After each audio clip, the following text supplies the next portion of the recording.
आखिर क्यों हम जैसा बनना चाहते हैं वो न बनकर कुछ और बन जाते हैं, इसका कारण जानिए।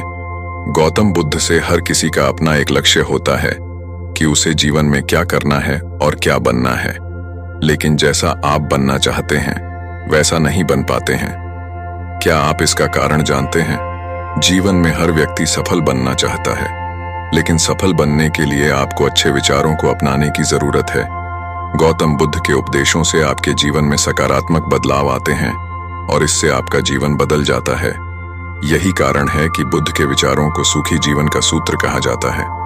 सफल बनने के लिए हर व्यक्ति का अपना एक लक्ष्य पहले से ही निर्धारित होता है और वह उसी के अनुरूप काम करता है।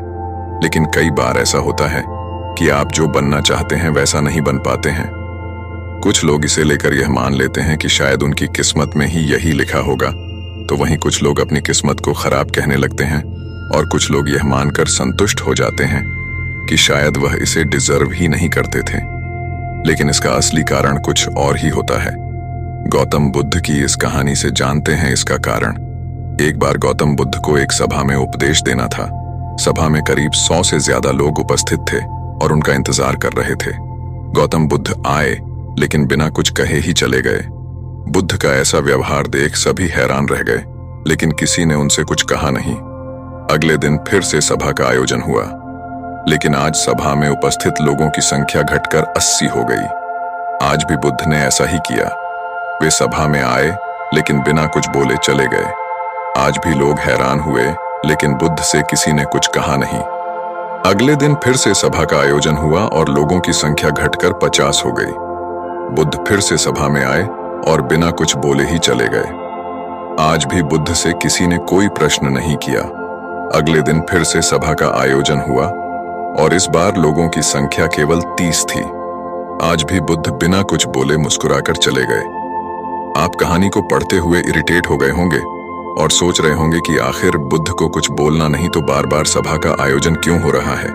ठीक इसी तरह सभा में मौजूद लोगों को भी गुस्सा आ रहा था, लेकिन इसका जवाब जानने के लिए आपको धैर्य रखना होगा। अगले दिन फिर से सभा का आयोजन और आज सभा में केवल 15 लोग ही उपस्थित रहे, लेकिन आज गौतम बुद्ध ने अपना स्थान ग्रहण कर लिया और उपदेश देने के लिए बैठ गए।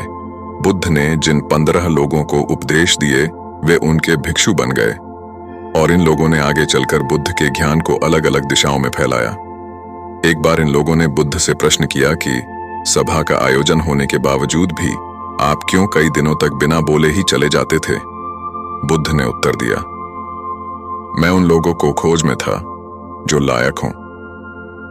सभा के पहले दिन 100 से भी ज्यादा लोग थे, लेकिन उनमें से ज्यादातर लोगों को मेरे उपदेश से कुछ मतलब नहीं था। इसके बाद जो लोग अगले दिन आए उन्हें भी मेरे उपदेश से कोई मतलब नहीं था। वो तो केवल इसलिए आए थे क्योंकि वो देखना चाहते थे कि आखिर सभा में होता क्या है। लेकिन मुझे ऐसे लोगों की तलाश थी जो मेरे ज्ञान को जन जन तक पहुंचाए। मैं कई दिनों तक इसलिए बिना बोले चला गया क्योंकि मैं ये देखना चाहता था कि आखिर वो कौन लोग हैं तो सच में मेरे उपदेश को सुनना चाहते हैं और जिन्हें वास्तव में ज्ञान पाने की प्यास थी, ऐसे लोग ही रोज आए।